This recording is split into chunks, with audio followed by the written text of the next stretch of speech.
Hello दोस्तों, स्वागत है आपका हमारे YouTube channel CG exam hub पर। आज हम इस वीडियो के माध्यम से छत्तीसगढ़ में होने वाली प्री बीएड और डीएड जैसे एग्ज़ाम के लिए प्रश्न देखेंगे। यह प्रश्न प्रीवियस क्वेश्चन पेपर से मिलते जुलते हैं दोस्तों। यह आपके परीक्षा के लिए बहुत ही महत्वपूर्ण होने वाली है। आप हमारे साथ अंत तक ज़रूर बने रहिएगा। और आज का जो टॉपिक है वह शिक्षण अभिरुचि, जिसमें हम शिक्षक नीतियाँ, सामान्य ज्ञान एवं नवाचार के ऊपर प्रश्न देखेंगे। तो चलिए शुरू करते हैं आज का पहला प्रश्न। पहला प्रश्न है, एनईपी 2020 के अनुसार वर्तमान शिक्षक ढांचा क्या है? पहला ऑप्शन है 10+2, दूसरा ऑप्शन है 5+3+3+4, चौथा ऑप्शन है 4+4+2+2 और चौथा ऑप्शन है 6+3+3। तो इसका सही उत्तर है ऑप्शन नंबर बी। यह ढांचा फाउंडेशन, प्रिपरेटिव, मिडिल और स्टेशनरी चरणों में बांटा गया है। अगला प्रश्न है, निपुण भारत का लक्ष्य किस कक्षा तक आधारभूत साक्षरता सुनिश्चित करता है? पहला ऑप्शन है कक्षा 5, दूसरा है कक्षा 3, तीसरा है कक्षा 8, चौथा है कक्षा 10। अगर आपको इसका सही उत्तर पता हो तो कमेंट बॉक्स में कमेंट कर ज़रूर बताएं। तो इसका सही उत्तर है ऑप्शन नंबर बी। लक्ष्य के लिए 2026-27 तक हर बच्चा कक्षा 3 तक पढ़ने के लिए गणित में निपुण हो। अगला प्रश्न है, शिक्षा का अधिकार अधिनियम 2009 के तहत मुक्त शिक्षा की आयु सीमा क्या है? पहला ऑप्शन है 3 से 14, दूसरा ऑप्शन है 6 से 14, तीसरा है 5 से 15, चौथा है 6 से 18। तो इसका सही उत्तर ऑप्शन नंबर बी। 1 अप्रैल सन 2010 से लागू हो गया नियम 6 से 14 वर्ष के बच्चों के लिए अनिवार्य शिक्षा देता है। अगला प्रश्न है, शिक्षा में आईसीटी का मुख्य उद्देश्य क्या है? पहला ऑप्शन है केवल बच्चे फिल्में दिखाना, दूसरा है शिक्षण में तकनीक, कंप्यूटर, इंटरनेट का प्रभावी उपयोग, तीसरा है शिक्षक की छुट्टी करना, चौथा है पेपर बचाना। तो इसका सही उत्तर option number B. Information and communication technology शिक्षा के आधुनिक और सुलभ बनाती है। अगला प्रश्न है, ऑपरेशन ब्लैक बोर्ड का उद्देश्य क्या था? पहला ऑप्शन है केवल ब्लैक बोर्ड बांटना, दूसरा है प्राथमिक स्कूलों में न्यूनतम आवश्यकता सुविधाएं उपलब्ध कराना, तीसरा है डिजिटल क्लासरूम, चौथा है छात्रों को डराना। तो इसका सही उत्तर ऑप्शन नंबर बी, प्राथमिक स्कूलों में न्यूनतम आवश्यकताओं सुविधा उपलब्ध कराना। यह 1887 में स्कूल में कमरे और शिक्षण सुनिश्चित करने के लिए शुरू किया गया था। अगला प्रश्न है, एनसीईआरटी का मुख्य कार्य क्या है? पहला ऑप्शन है स्कूलों का निरीक्षण, दूसरा है स्कूली शिक्षा के लिए पाठ्यक्रम एवं पाठ्य पुस्तकों का निर्माण, तीसरा है वेतन बांटना, चौथा है चुनाव कराना। तो इसका सही उत्तर ऑप्शन नंबर बी। यह राष्ट्रीय स्तर का सर्वोच्च शिक्षण अनुसाधन संस्था है। अगला प्रश्न है, एनईपी 2020 के अनुसार शिक्षा का माध्यम कम से कम किस कक्षा तक मातृभाषा में होना चाहिए? पहला ऑप्शन है कक्षा 3, दूसरा है कक्षा 5, तीसरा है कक्षा 10, चौथा है केवल कॉलेज। तो इसका सही उत्तर ऑप्शन नंबर बी। मातृभाषा में सीखने से बच्चे की अवधारणात्मक समझ अधिक गहरी होती है। अगला प्रश्न है, दीक्षा पोर्टल का मुख्य लाभ किसके लिए है? पहला ऑप्शन है केवल अभिभावकों के लिए, दूसरा है शिक्षक के व्यावसायिक विकास और डिजिटल सामग्री के लिए, तीसरा है केवल छात्रों के मनोरंजन हेतु, चौथा है भोजन वितरण के लिए। तो इसका सही उत्तर है ऑप्शन नंबर बी। शिक्षक के व्यावसायिक विकास और डिजिटल सामग्री के लिए यह राष्ट्रीय स्तर पर एक मंच है जिसे शिक्षक अपनी क्षमता बढ़ा सकते हैं। अगला प्रश्न है, मिड डे मील योजना का वर्तमान में क्या नाम है? पहला ऑप्शन है बाल भोजन योजना, दूसरा है पीएम पोषण, तीसरा है प्रधानमंत्री आहार योजना, चौथा है स्कूल रसोइया। तो इसका सही उत्तर है ऑप्शन नंबर बी। यह स्कूलों में पोषण और छात्रों की उपस्थिति बढ़ाने के लिए।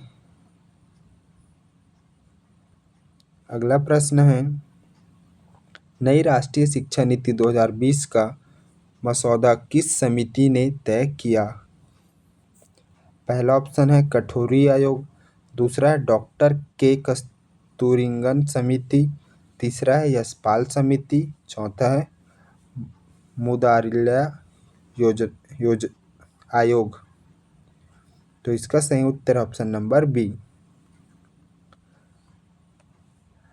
प्रख्यात वैज्ञानिक कस्तूरिरंगन की अध्यक्षता में यह निजी नीति बनाई गई। अगला प्रश्न है, सर्व शिक्षा अभियान SSA का मुख्य नारा क्या है? पहला ऑप्शन है बढ़े चलो, दूसरा है सब पढ़े सब बढ़े, तीसरा है स्कूल चलो, चौथा है ज्ञान ही शक्ति है। तो इसका सही उत्तर है ऑप्शन नंबर बी। इसका उद्देश्य प्राथमिक शिक्षा और सार्वभौमिकरण करना है। अगला प्रश्न है, शिक्षा बिना बोझ है पोर्टल का अध्यक्ष कौन थे? पहला ऑप्शन है राधाकृष्णन, दूसरा है प्रोफेसर यशपाल, तीसरा है महात्मा गांधी, चौथा है जाकिर हुसैन। तो इसका सही उत्तर ऑप्शन नंबर बी। इन्होंने बस्ते का बोझ कम करने के और रटने के विरुद्ध सिफारिश की थी। अगला प्रश्न है, SCERT छत्तीसगढ़ कहाँ स्थित है? पहला ऑप्शन है बिलासपुर, दूसरा है रायपुर, तीसरा है दुर्ग, चौथा है जगदलपुर। तो इसका सही उत्तर है ऑप्शन नंबर बी, रायपुर। यह राज्य स्तर का शिक्षक प्रशिक्षण और पाठ्यक्रम निर्माण का संस्था है। अगला प्रश्न है, स्वयं पोर्टल का मुख्य उद्देश्य क्या है? पहला ऑप्शन है ऑनलाइन मुफ्त उच्च गुणवत्ता वाले कोर्स उपलब्ध कराना, दूसरा है व्यवसाय करना, तीसरा है खेलकूद को बढ़ावा देना, तीसरा है छात्रवृत्ति देना। तो इसका सही उत्तर ऑप्शन नंबर ए। यह डिजिटल इंडिया के तहत हर किसी को शिक्षा देने का प्रयास करता है। अगला प्रश्न है, CWSN का अर्थ क्या है? पहला ऑप्शन है केवल सामान्य बच्चे, दूसरा है विशेष आवश्यकताओं वाले बच्चे, तीसरा है स्कूल न जाने वाले बच्चे, चौथा है प्रभावशाली बच्चे। तो इसका सही उत्तर ऑप्शन नंबर बी। इनके लिए समावेशी शिक्षा के तहत विशेष प्रावधान किए गए हैं।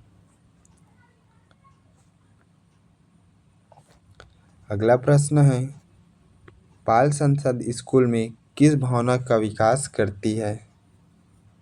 पहला ऑप्शन है राजनीति की, दूसरा है नेतृत्व जिम्मेदारी और लोकतांत्रिक मूल्यों की, तीसरा है अनुशासनहीनता की, चौथा है झगड़े की। तो इसका सही उत्तर ऑप्शन नंबर बी। यह छात्रों के नागरिकता और व्यवहारिक गुण सिखाती है। अगला प्रश्न है, डिजिटल डिवाइड क्या है? पहला ऑप्शन है कंप्यूटर को तोड़ना, दूसरा है तकनीक तक पहुंच रखने वाले और ना रखने वाले के बीच अंतर, दूसरा है गणित की एक भाषा, चौथा है नया ऐप। तो इसका सही उत्तर ऑप्शन नंबर बी। इसे पोर्टल आधुनिक समावेशी शिक्षा के लिए एक बड़ी चुनौती है। अगला प्रश्न है, CCE के अनुसार सतत का अर्थ क्या है? पहला ऑप्शन है साल में एक बार, दूसरा है शिक्षण के साथ साथ निरंतर मूल्यांकन, तीसरा है केवल रटना, चौथा है छुट्टी मनाना। तो इसका सही उत्तर है ऑप्शन नंबर बी, शिक्षण के साथ साथ निरंतर मूल्यांकन। यह छात्र की कमियों को के समय पर पहचान कर उसे ठीक करने में मदद करती है। चौथा है एक ग्रंथालय का संबंध किससे है। पहला ऑप्शन है खेल के मैदान से, दूसरा है डिजिटल पुस्तकालय प्रबंधन से, तीसरा है स्कूल बस से, चौथा है भोजन से। तो इसका सही उत्तर ऑप्शन नंबर बी, डिजिटल पुस्तकालय प्रबंधन से। यह पुस्तकालयों को आधुनिक और ऑनलाइन सुलभ बनाने के एक पहल है। अगला प्रश्न है ग्रामीण क्षेत्रों में मेधावी बच्चों के लिए कौन से स्कूल खोले गए हैं। पहला ऑप्शन है केंद्रीय विद्यालय, दूसरा है जवाहर नवोदय विद्यालय, तीसरा है सैनिक स्कूल, चौथा है प्राइवेट स्कूल। तो इसका सही उत्तर ऑप्शन नंबर बी, ये स्कूल ग्रामीण प्रतिभाओं और उत्कृष्ट एवं मुक्त शिक्षा प्रदान करते हैं। जवाहर नवोदय विद्यालय। अगला प्रश्न है जेंडर स्टीरियोटाइप का शिक्षक कैसे काम करता है। पहला ऑप्शन है लड़कों को कठिन काम देकर, दूसरा है दोनों लिंग को समान अवसर और गैर पारंपरिक भूमिकाएं देकर, तीसरा है लड़कियों को कमतर बताकर, चौथा है चुप रहकर। तो इसका सही उत्तर ऑप्शन नंबर बी, शिक्षण की निष्पक्षता ही छात्रों के मन से मतभेद को समाप्त कर सकते हैं। अगला प्रश्न है निपुण योजना का पूरा नाम क्या है। तो इसका सही उत्तर है option number A, national initiative for proficiency in reading with understanding and numeracy. अगला प्रश्न है शिक्षक का अंतिम और सबसे बड़ा लक्ष्य क्या है। पहला ऑप्शन है केवल नौकरी पाना, दूसरा है व्यक्ति का सर्वांगीण और संतुलित विकास, तीसरा है डिग्रियां जमा करना, चौथा है चुनाव जीतना। तो इसका सही उत्तर है ऑप्शन नंबर बी, चरित्र ज्ञान और कौशल का विकास ही शिक्षा का वास्तविक सफलता है। अगला प्रश्न है सब पढ़े सब बढ़े किसका मूल मंत्र है। अभी अभी हमने जाना, आप बता सकते हैं। तो इसका सही उत्तर ऑप्शन नंबर बी, सर्व शिक्षा अभियान SSA। यह प्राथमिक शिक्षा के लिए प्रति समाज की जागरूकता के लिए नारा है।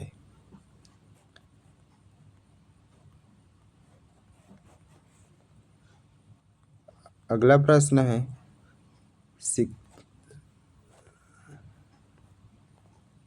हमारा आखिरी प्रश्न है एक शिक्षक को अपनी गलती मान लेनी चाहिए क्योंकि वह डरपोक है, दूसरा इनमें छात्रों के मन में उसके प्रति ईमानदारी और विश्वास बढ़ता है, तीसरा है उसे प्रधान अध्यापक ने कहा है, चौथा है इससे उसे सजा नहीं मिलेगी।